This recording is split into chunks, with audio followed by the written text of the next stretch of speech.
Bonjour Isabelle Kahn. Bonjour Steve Natcher. Merci d'avoir accepté notre invitation cet après-midi dans le Grand Journal. Vous êtes historienne de l'art, conservatrice générale honoraire du musée d'Orsay et vous êtes avec l'historien Philippe Auriol, la co-commissaire de l'exposition Alfred Dreyfus, Vérité et Justice, qui s'est ouverte il y a quelques jours, le 13 mars très précisément jusqu'au 31 août.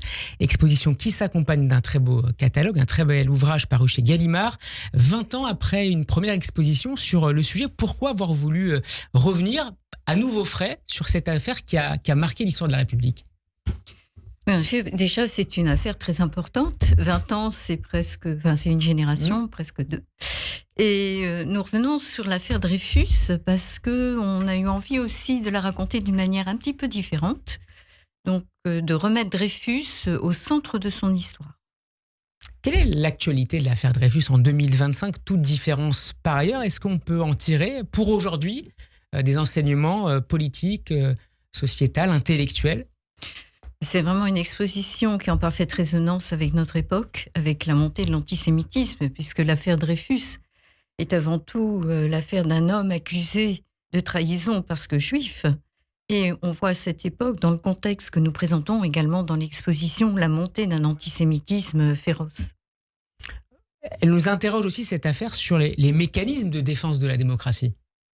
Exactement, c'est aussi une crise de la République, donc la Troisième République qui subit à cette époque ce qu'on appelait la Belle Époque, mais qui évidemment est très contrastée et qui subit beaucoup d'attaques et surtout la montée des xénophobies, de l'antisémitisme, des populismes.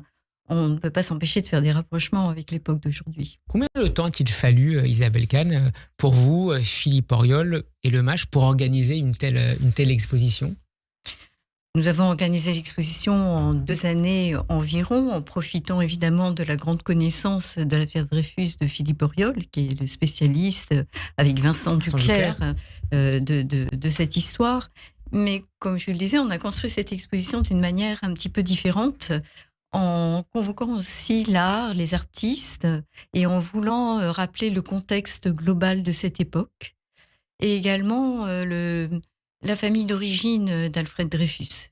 On va reparler de sa famille dans quelques instants. Votre exposition accorde donc une grande place à l'homme, Alfred Dreyfus. Quels étaient ses principaux traits de personnalité? On perçoit en lisant le catalogue un caractère extrêmement courageux, déterminé, cette volonté à sauver son honneur, à sauver celui de sa famille. On le voit aussi dans son regard, qui est très présent dans le catalogue. Je n'ai pas encore eu la chance de voir l'exposition, mais on le voit dans le catalogue, son regard qui est très, très fort, très, très poignant aussi, très forme de tristesse et à la fois d'assurance sur la nécessité de se battre. Oui, c'est une personnalité extrêmement forte. Et justement, l'exposition veut combattre certains préjugés qui voulaient qu'Alfred Dreyfus ait été quelqu'un d'assez falot, un peu dépassé par son histoire. En réalité, c'est un homme qui est absolument déterminé et il lui a fallu un courage insondable pour survivre au déshonneur, à l'injustice qu'il a vécu. Et il s'est relevé. Et justement, pour communiquer sur cette exposition, on a choisi une photo où on le voit tout de suite après la dégradation, dans son costume sans galon, ayant perdu son identité militaire, qui est extrêmement importante pour lui, qui est un grand patriote, avec un regard fixe et vraiment déterminé à se battre. Comment la fiction, le cinéma, on pense notamment au film récent de Polanski, a cherché à figurer Alfred Dreyfus et cette affaire-là, la mettre en scène?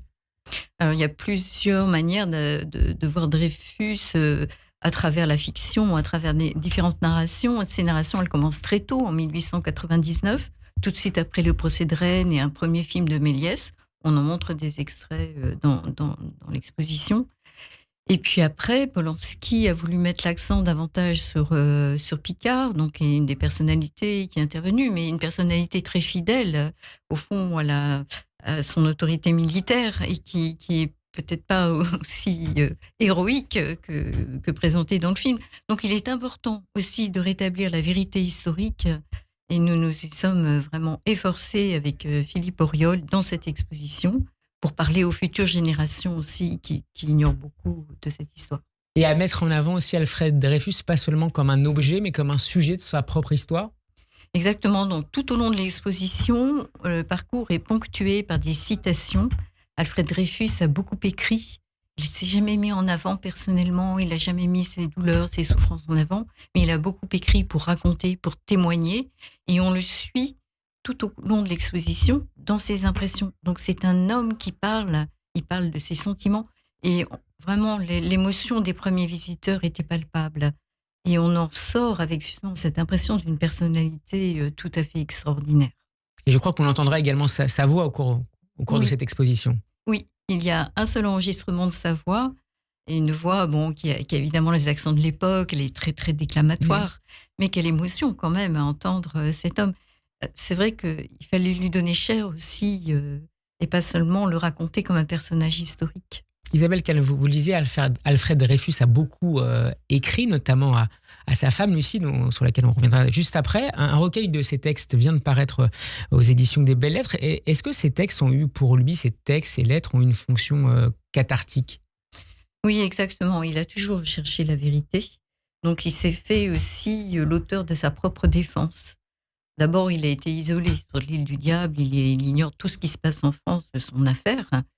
Mais dès qu'il en a connaissance, il va essayer de démanteler la machination. C'est une machination politique qui a fait, et militaire, qui a fait qu'il a été accusé, et accusé à 2 reprises. Euh, voilà, donc il a voulu démonter tout ça. Il a voulu témoigner également de ce qu'il a vécu sur l'île du Diable pendant 5 ans de déportation. Dreyfus écrivait beaucoup, beaucoup à sa femme, notamment Lucie. Quel rôle va-t-elle tenir à côté de son mari pour la défense et pour qu'il retrouve sa liberté au terme d'un très long combat? Alors Lucie est vraiment une personnalité très importante aux côtés de Dreyfus, avec également le frère d'Alfred qui s'appelle Mathieu Dreyfus. Et Lucie va le soutenir et surtout va l'empêcher de se suicider. Parce que quand Alfred Dreyfus est dégradé, il est vraiment à terre. Il ne lui reste plus rien. Son honneur est bafoué, son nom est traîné dans la boue. Et Lucie lui dit, tu ne peux pas te tuer parce que ça veut dire qu'il n'y aura jamais réparation. Tu resteras toujours une victime, ou plutôt tu resteras toujours un traître. Et voilà, elle l'encourage à se battre. Et alors là, il y a une lettre dans l'exposition qui est une lettre absolument sublime, peut-être le plus beau document de toute cette exposition, où Alfred Dreyfus écrit à son frère et lui dit « Je vais me battre pour l'honneur de notre nom et pour nos enfants ». Et Dieu dans tout cela, Isabelle Calme, est-ce qu'Alfred Dreyfus était croyant, s'interrogeait aussi sur ce qui lui arrivait dans des termes spirituels peut-être? Alors on l'ignore, on connaît un petit peu sa famille d'origine, qui est une famille qui n'était pas observante, famille juive, probablement avec aussi des cérémonies. Il y a une reproduction de sa ketouba, Voilà, il y a la mariage, ketouba, donc il s'est marié à la grande synagogue de la Victoire. Et quand il part en déportation, il écrit au grand rabbin qui l'a marié pour lui demander son soutien spirituel. Je pense qu'à ce moment-là, il a vraiment besoin d'avoir autour de lui, de sentir autour de lui une force spirituelle. Donc, de quelle nature est-elle? C'est très difficile de répondre. Est-ce qu'il a pu s'interroger sur ce qui lui arrivait? Pourquoi cela lui arrivait à lui, maintenant? Oui, il s'est beaucoup interrogé et puis il a beaucoup clamé son innocence. Donc, je pense qu'il a vu aussi son histoire en termes d'injustice, en termes juridiques et puis en termes d'effondrement personnel. Je ne sais pas exactement quelle était la place de la spiritualité, mais ce qui est sûr, c'est que pour survivre, pour ne pas devenir fou sur son caillou de l'île du diable, il a vraiment beaucoup travaillé intellectuellement et il s'est appliqué à ne jamais perdre le fil. C'est un esprit très brillant, il faut le rappeler. Extrêmement brillant, polytechnicien, sortant dans la botte, ayant fait un stage à l'état-major, ce qui est vraiment le service le plus important de l'armée. Où il a souffert d'antisémitisme déjà. L'antisémitisme est très très fort dans l'armée à cette époque et est relayé par la libre parole d'Édouard Drumont. Donc on évoque évidemment tout ce contexte dans l'exposition. Est-ce qu'il avait conscience de la centralité de son affaire, de cette affaire dans la vie politique et intellectuelle de la Troisième République? Quand il est parti en déportation pendant 5 ans, il ne sait absolument rien de ce qui se passe en France. C'est quand il rentre qu'il prend tout d'un coup connaissance de l'ampleur de l'impact de son histoire. Et c'est là aussi où il va intervenir personnellement pour se défendre et aussi pour aller jusqu'au bout de son idée. Donc c'est la fin de cette affaire qui est une affaire d'injustice jusqu'au bout. Et d'ailleurs qui va le mener à démissionner de l'armée. Quel rôle et quelle relation les intellectuels vont entretenir à la fois avec l'affaire Dreyfus et avec la personne, même la personnalité d'Alfred Dreyfus lui-même, Isabelle Kahn? Au moment où éclate l'affaire, c'est vraiment le moment où vont se mobiliser des intellectuels pour signer des pétitions. Et ces pétitions donc, sont accompagnées des qualités des personnes. Donc, ce sont des savants, ce sont des universitaires, des artistes. Et c'est un petit peu une mobilisation. C'est pour la première fois que voilà, tous ces groupes se réunissent et signent des pétitions. Il y a une forme de malentendu finalement sur qui était Dreyfus, sur la personnalité duquel on s'interroge beaucoup plus aujourd'hui en termes d'historiographie depuis une quinzaine d'années. Oui, je pense qu'aujourd'hui, on a vraiment jeté un regard nouveau sur Dreyfus et c'est justement le sujet de cette exposition. Est-ce que c'est une exposition, Isabelle Kahn, qui s'adresse également aux jeunes, aux adolescents? Mais surtout, c'est exactement ce qu'on a voulu, c'est s'adresser déjà à tous les publics en expliquant une affaire complexe d'une manière simple et puis assez graduée et accompagnée d'œuvres d'art aussi. Donc il n'y a pas que des documents à lire, loin de là. C'est pas une exposition de papier. Et pour les jeunes, c'est très important. Le message doit passer chez les jeunes. Et le musée d'art et d'histoire du judaïsme a mis en place toutes sortes de médiations novatrices et vraiment formidables pour eux.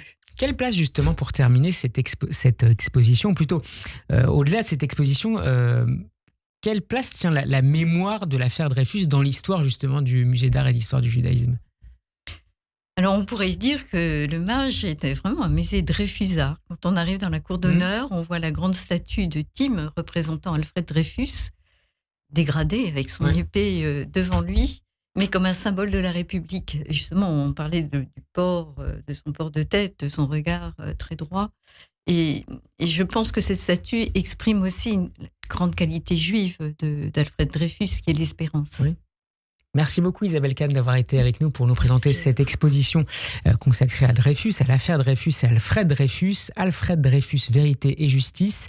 Exposition hommage jusqu'au 31 août. Courez-y d'ores et déjà, notamment avec vos enfants peut-être. Vous pouvez également retrouver le catalogue de l'exposition publié par Gallimard en collaboration avec le MAJ. Merci encore Isabelle Kahn et à très bientôt sur Radio J. Merci à vous. Bon après-midi.